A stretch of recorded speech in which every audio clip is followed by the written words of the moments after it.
நீ எல்லாம் நல்லாவே இருக்க மாட்ட, உனக்கெல்லாம் படிப்பே வராதுன்னு சொல்லியிருப்பாங்க. அது என்னைக்கோ நடந்திருக்கும். ஆனா அது மனசுல ஒரு காயத்தை ஏற்படுத்தியிருக்கும். நீ எல்லாம் என் பிள்ளையே கிடையாதுன்னு இருப்பாங்க. அது ஒரு காயத்தை ஏற்படுத்தியிருக்கும். யாராவது சின்ன வயசுல உங்களை அபியூஸ் பண்ணியிருப்பாங்க, உங்களை மிஸ்யூஸ் பண்ணியிருப்பாங்க. அது ஒரு காயத்தை ஏற்படுத்தியிருக்கும். கடந்த காலத்தில் உங்களுக்கு ஏற்பட்ட காயத்தோடவே வாழும்படி தேவன் விரும்பல. அந்த காயங்கள் ஆறணும்னா நீங்க மன்னிச்சு ரிலீஸ் பண்ணி வெளியே வரணும். அதுல இருந்து காயப்பட்டவர்கள் மற்றவர்களை காயப்படுத்துவார்கள். மனசளவுல நீங்க பாதிக்கப்பட்டிருக்கீங்கன்னு வைங்களேன், ஒருத்தனை அடிச்சா அவன் திருப்பி நம்மள என்ன பண்றான்? அடிக்கிறான். ரியாக்ஷன். நான் உன்னை அடிச்சா நீ என்ன பண்ணுவ? அடிப்ப. நான் உன்னை திட்டா நீ திரும்ப என்ன திட்டுவ. நான் கெட்ட வார்த்தை பேசினா நீ திரும்பி இன்னும் 2 கெட்ட வார்த்தை மேல பேசுவ. வீட்டுல யாரோ இவங்கள திட்டி இருக்காங்க, அதை வந்து எங்க காமிக்கிறாங்க? கிளாஸ்ல சம்டைம்ஸ் காமிச்சறாங்க. நீங்க ஹர்ட்ல இருந்தீங்கன்னா நீங்க எல்லாரும் என்ன பண்ணிட்டே இருப்பீங்க? ஹர்ட் பண்ணிட்டே இருப்பாங்க. It is high time heel your self.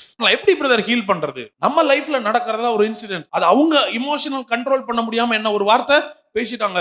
நம்ம என்ன நினைச்சுக்கிறோம்னா, அந்த இன்சிடென்ட் நான் ஞாபகம் வச்சுட்டே இருக்கிறதுனால அவங்கள ஒரு நாள் கஷ்டப்படுத்துவேன். நீங்க காயத்தோடு இருக்கிறது அவங்களுக்கு வலிக்கும்னு நினைக்கிறீங்க. இல்ல, என் காயம் எனக்கு தான் வலிக்கும். பெற்றோராலேயோ, டீச்சர்ஸாலேயோ, ஃப்ரெண்ட்ஸாலேயோ எந்த விதத்துல நீங்க காயப்பட்டிருந்தாலும் உங்க ஹர்ட் எல்லாம் ஹீல் ஆக்கிருங்க. யார் காயத்தை ஏற்படுத்துறாங்களோ அவங்கள மன்னிச்சு என்ன பண்ணிருங்க? ஆசீர்வதிச்சிருங்க. இனிமே நான் யாருக்கும் அப்படி ஒரு காயத்தை கொடுக்க மாட்டேன்ற ஒரு டெசிஷன் எடுத்துருங்க. பாஸ்ட் ஹர்ட்டை தானா ஹீல் ஆகாது, நீங்க தான் ஹீல் பண்ணணும். அங்கங்க என்ன பண்ணிருங்க? ரிலீஸ் பண்ணிருங்க. நிறைய கேரி பண்ணிட்டு வராதீங்க. உங்களுக்கு நிறைய லைஃப்ல நீங்க போக வேண்டிய தூரம் வெகு தூரம், நீங்க செய்ய வேண்டிய வேலை நிறைய இருக்குது. ஹர்ட்டை உட்கார்ந்து மனசுல வச்சு செஞ்சுட்டு இருக்கிறதெல்லாம் உங்களுக்கு டைம் வேஸ்ட். அதனால எவ்வளவுக்கு சீக்கிரம் மனசுல இருக்கிற காயத்தெல்லாம் ஆத்தி வெளியே வர முடியுமோ அவ்வளவு சீக்கிரம் வந்துருங்க. அது உங்களுக்கும் நல்லது, உங்களை சுத்தி இருக்கிறவங்களுக்கும் நல்லது. ஓகே.